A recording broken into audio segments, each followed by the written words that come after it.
I'd like to take you back to the mid-1990s where the hottest show of the day was the Mighty Morphin Power Rangers. I mean, Power Rangers was everywhere back then and it was one of Fox's longest running shows. But during the success of the Mighty Morphin Power Rangers, there were lots of other knockoff shows. Most of them were made by Saban. And I've got 3 of them here today, and we're gonna look at them.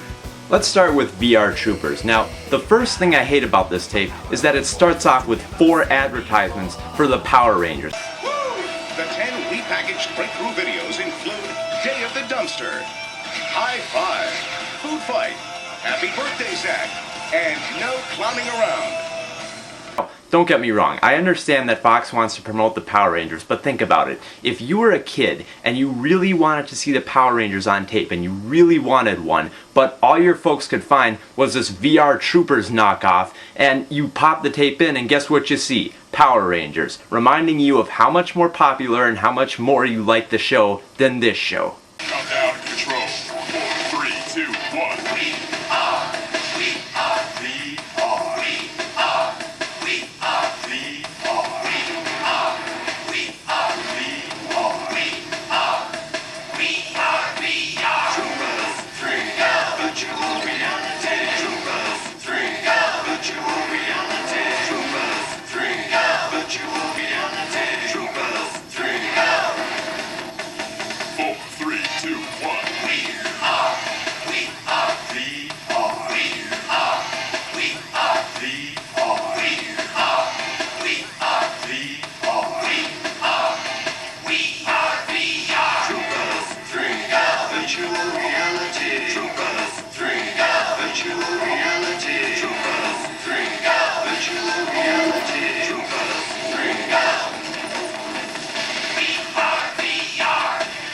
But don't get me wrong, the show isn't terrible. In fact, it's actually pretty good. I mean, most of the characters are pretty intelligent. Guys, aren't you early? Can we help out anyway?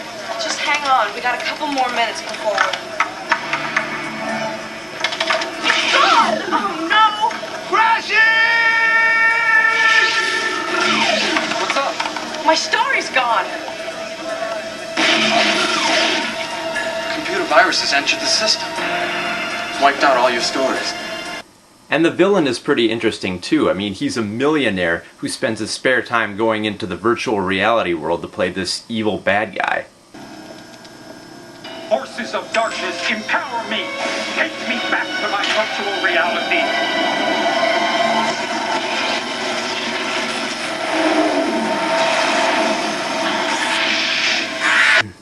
But don't get me wrong, there are some pretty bad things about VR Troopers. For one, the whole virtual reality gimmick is really cheesy. Oh man, weird. Not to mention there are some really weird fight scenes in this show.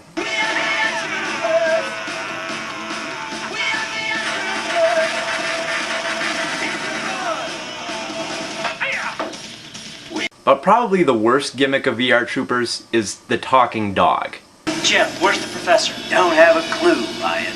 Yeah, a talking dog that sounds like Jack Nicholson. Wow.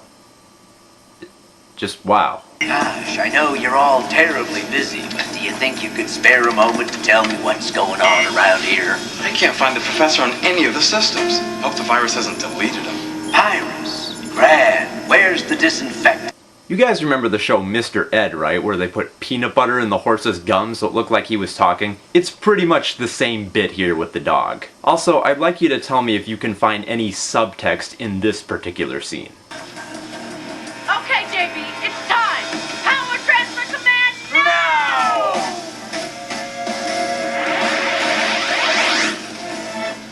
Re-energize position now!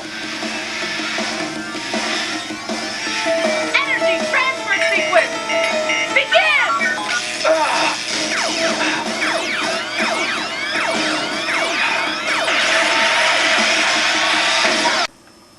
Alright, let's move on to the next tape.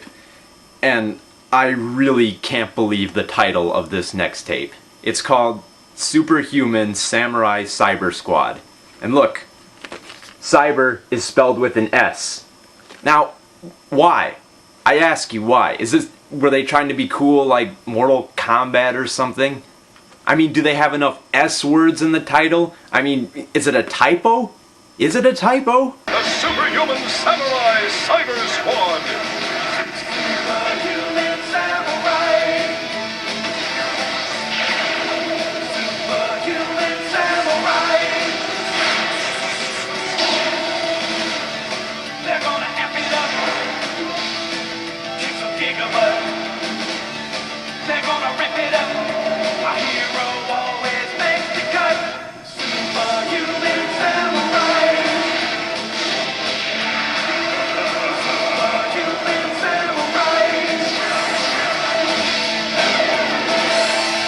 Now, there's a lot of cheesy things in this show, but it makes up for it with a couple of things, like, as you saw in the credits there, Tim Curry voices the villain.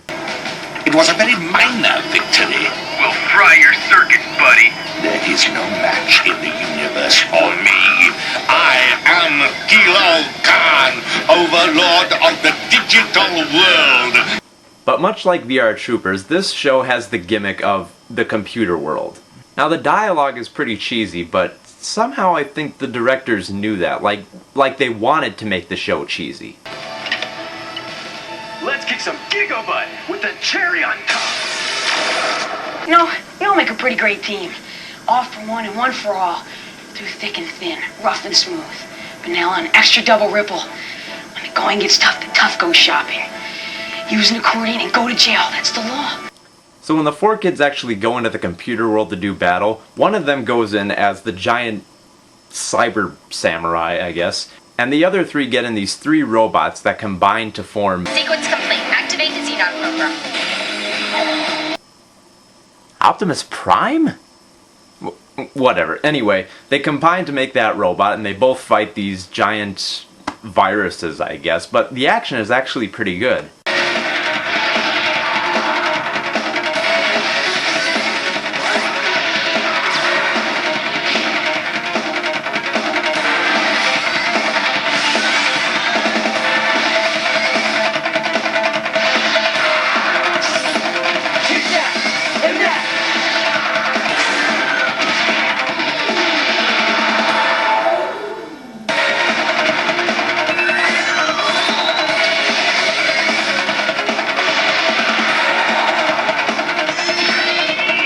I mean, when do you remember the Megazord on Power Rangers getting that physical with an enemy?